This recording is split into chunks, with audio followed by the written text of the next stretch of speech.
तर मोबाईलकडून पुस्तकाकडे या अभियानाला मी स्वतः सुरुवात केलेली आहे आणि माझे अनुभव मी आपल्याला सांगणार आहे, सांगत आहे.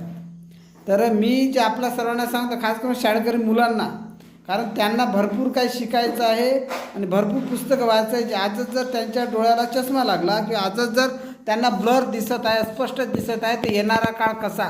कारण माणसानं कमीत कमी स्वतःच्या पायावर जोपर्यंत नोकरी, कामधंदा असं वगैरे शिक्षणाच्या माध्यमातून जोपर्यंत आपण स्वतःच्या पायावर उभं होत नाही, तोपर्यंत तरी चष्मा लागू नये असं मला वाटते. तरीसुद्धा ज्यांना लागला असेल त्यांनीसुद्धा याच्यामध्ये इम्प्रूव्हमेंट करावं. आता मला अजूनही चष्मा लागलेला नाही आणि माझा असा प्रयत्न राहील की जेवढा उशिरा लागेल तेवढं चांगलं आहे. आता मी पण असं काही नका मी तुम्हाला सांगतो म्हणजे मी खूप अपडेट सकाळी 4 वाजता उठतो, योगा करतो, रनिंग करतो, हे काही नाही. माझी जीवनशैली एकदम बिनधास्त आहे, एकदम मुक्त आहे, मुक्त जीवनशैली जगतो मी. म्हणजे मी पूर्ण झोप घेतो, हिंडतो फिरतो, ऑफिसमध्ये काम करतो, हे तर आहेच. पण असं एकदम का सकाळी काही लोक म्हणतात मी सकाळी योगा करतो, योगा मी कधीच करत नाही. योगाचे मला ते हँडसुद्धा माहीत नाही, काही माहीत नाही मला, प्राणायाम वगैरे. माझं जे चालणं फिरणं बोलणं चालू फ्री राहतो, फ्री ऑफ माइंड राहतो आणि त्याच्यामुळे मी फ्रेश. तर या सर्वांना मला सांगायचं की तुम्ही मोबाईलपासून दूर राहा.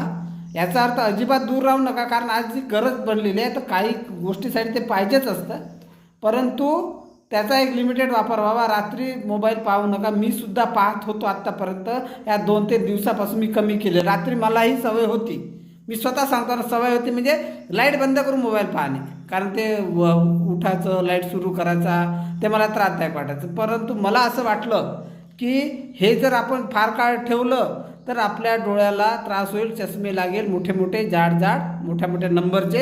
आणि येणाऱ्या काळात आपण मग साधं सुद्धा वाचण्यासाठी सुद्धा चष्म्याचा वापर, कुठे आपण बाहेर हिंडतो फिरतो तर थोडं बारीक वगैरे ते आपलं स्वतःच्या अशा नॅचरल डोळ्याने पाहता आलं पाहिजे, कारण ते मग आपला आत्मविश्वास कमी होत जातो.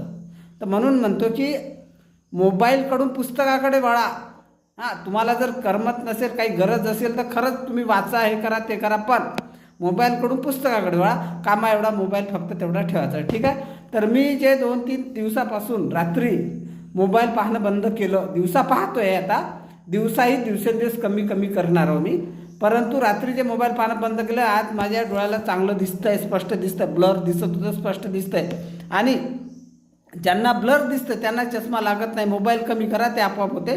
विनाकारण जर लागत नसेल तर लावू नका, कारण ते नंतर वाढत जाते, ठीक आहे. कारण आपण दुकानात गेलो त्यांना ते म्हणतात लागतेच, म्हणजे कोणालाही चष्मा लागतो, करिता आपण यापासून दूर राहा.